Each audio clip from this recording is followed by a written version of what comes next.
از حمله روسیه به اوکراین ظاهراً این جنگ به یک مشکل جدی منطقه‌ای تبدیل یافته است و ناتو خود را برای خطرهای احتمالی از طرف مسکو آماده می کند.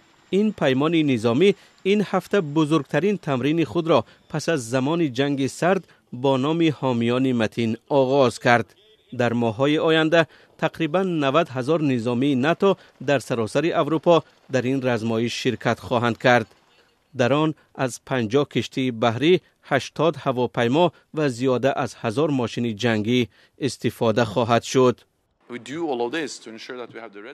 ما همه تلاش را میکنیم تا مطمئن باشیم که نیروی ما برای هر گونه حالت آماده باشد و در صورت هر نافهمی یا کوششی از جانب مسکو برای حمایت از قلمروای کشورهای ناتو پاسخ گفته توانند. جابجاگذاری سربازان و تجهیزات نظامی یک بخش مهمی تمرین است. چگونه آنها به آنجا می رسند و چگونه زود عمل می کنند؟ چون تجربه جنگ اوکراین نشان داد که اگر سست عمل کنی این معنای از دست دادن قسمی از کشورت می شود. این بزرگترین تمرین نظامی ناتو پس از سالهای 80 عصر گذشته است. در زمانی که ناتو سلاح‌هایش را به نبرد آماده می کند، همپیمانش اوکراین از کمبود سلاح اذیت می کشد. چون هم ایالات متحده آمریکا و هم اتحاد اروپا ضمن جنجال‌های داخلی سیاسیشان بسته‌های کمک نظامی را به این کشور تصدیق نمی‌کنند.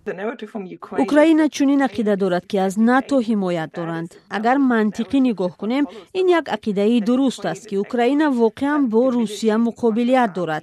ارتش این کشور را ضعیف کرده است و تهدید به ناتو را از این رو اوکراین تنها مانده است و از کنار این تمرین را نظارت خواهد کرد. ناتو این هفته برای تولید 220,000 موشک درخواست داده است تا آنها را به کشورهای عضوش دهد. این به جای آن موشک‌هایی است که کشورهای عضو ناتو به اوکراین داده بودند.